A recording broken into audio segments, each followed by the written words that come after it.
बहुत ध्यान देना मेरी माताओं, मेरी बहनों,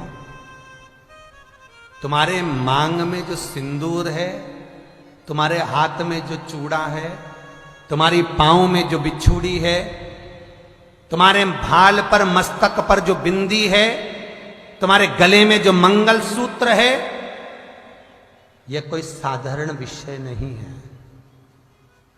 नारी का आधे से ज्यादा शस्त्र, नारी का आधे से ज्यादा शस्त्र तो यह आभूषण ही है, यह मांग का सिंदूर।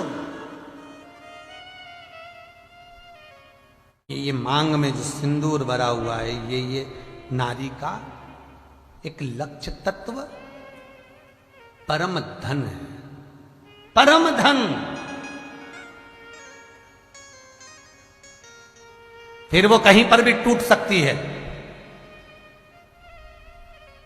महिषासुर राक्षस को मारने के लिए माता पार्वती ने शंकर भगवान से कहा था, भोलेनाथ आप मुझे क्रोध दिलाने के लिए आए हो, महिषासुर को तो मैं यूं ही पछाड़ दूं, अगर मेरा पति मेरा शिव अपनी शक्ति मुझे प्रदान कर दे, अपनी शक्ति। और महिषासुर राक्षस को मारने के लिए भगवान शंकर ने पूछा, बोल पार्वती। देवी भागवत का प्रसंग है, में लिखा है, देवी भागवत में माता पार्वती कहती है महिषासुर को मैं मार सकती हूं, अब भी ही मार दूं मैं, मारने में दिक्कत नहीं है, पर मेरे पति भगवान भूत भावन भूतेश्वर मेरे शंकर अपनी शक्ति मुझे प्रदान करें। बहुत सुंदर प्रसंग है साहब, जिंदगी में शायद पहली बार सुनने को मिल रहा होगा आपको, बहुत ध्यान से सुनना। आप अपनी शक्ति मुझे प्रदान करो, तो भैया लोगों के मन में एक प्रश्न खड़ा हो जाता है कि पार्वती तो स्वयं शक्ति है, जगदम्बा तो खुद शक्ति है, और शंकर शिव, शिव और शक्ति का मिलन ही तो सब कुछ है, तो फिर पार्वती भगवान शंकर से कौन सी शक्ति मांग रही है महिषासुर को मारने के लिए? कौन सी शक्ति? माता पार्वती शक्ति कौन सी मांग रही है? शंकर भगवान ने पूछा, पार्वती तू तो खुद आदि शक्ति है, आदि शक्ति भवानी की जय दुर्गा महारानी की तू तो खुद है, फिर कौन सी शक्ति चाहिए? पार्वती जी कहती हैं, बस जो तुमने विवाह के समय पर मेरी मांग में सिंदूर भरा था, मेरी मांग में जो तुमने सिंदूर भरा था, वो सिंदूर आज फिर मेरी मांग में चाहती हूं। कहते हैं महिषासुर का भैंसा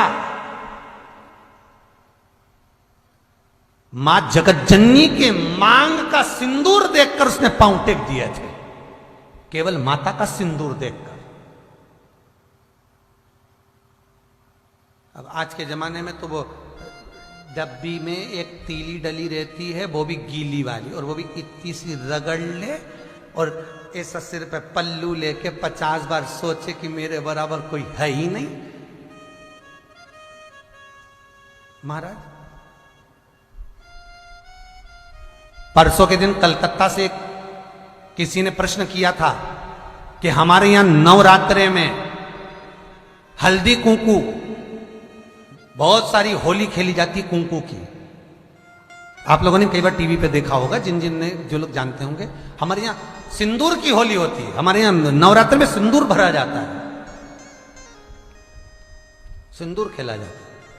हमारे यहां सिंदूर खेलती माताएं, नवरात्र में सिंदूर लगाती भर भर। तो वो प्रसंग कैसा है?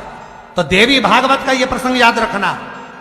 मां जगज्जननी जगदम्बा भगवान शंकर से कहती है कि मुझे शक्ति दो, तो वो शक्ति कौन सी है? तो माता कहती है, जो तुमने विवाह के समय पर मेरी मांग में सिंदूर भरा था, वो सिंदूर मुझे आज फिर चाहिए। क्या करोगी पार्वती? पार्वती कहती है, बस महिषासुर का संहार।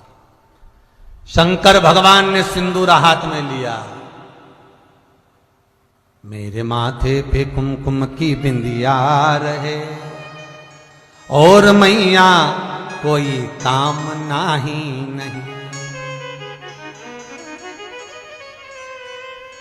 मेरे हाथों में भर भर के चूड़ी रहे, माथे पे लाल चुंदरिया रहे, मेरी मांगों में भर भर के सिंदूर रहे, और मैया कोई काम नहीं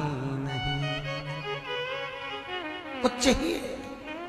शंकर भगवान ने सिंदूरा उठाया, जगत जननी की मांग में आज भगवान शंकर ने पुनः सिंदूर दिया, पुनः सिंदूर।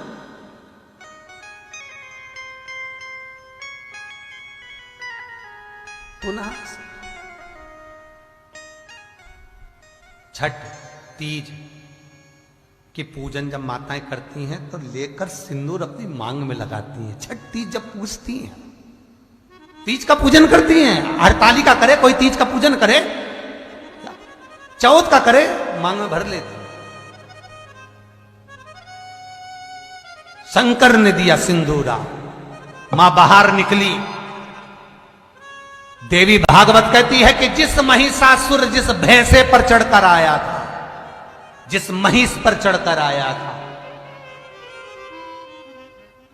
मां सामने जब सम्मु का इस शेर आया, उस पर जब मां बैठी, महिषासुर जिस भैंसे पर बैठा था उस भैंसे के पांव नीचे टिक गए। देवता चिल्ला पड़े, तेरे भक्त जनों पर माता भीड़ पड़ी है भारी, और दानव दल पर टूट पड़ो मां करके सिंह सवारी। सो सिंहों से तू बलशाली, अष्ट भुजाओं वाली, दुखियों के दुखड़े निवारती। ओ मैया हम सब उतारे तेरी आरती। अम्बे तू है जगदम्बे काली, जय दुर्गे खप्पर वाली, तेरे ही गुण गाए भारत। ओ मैया हम सब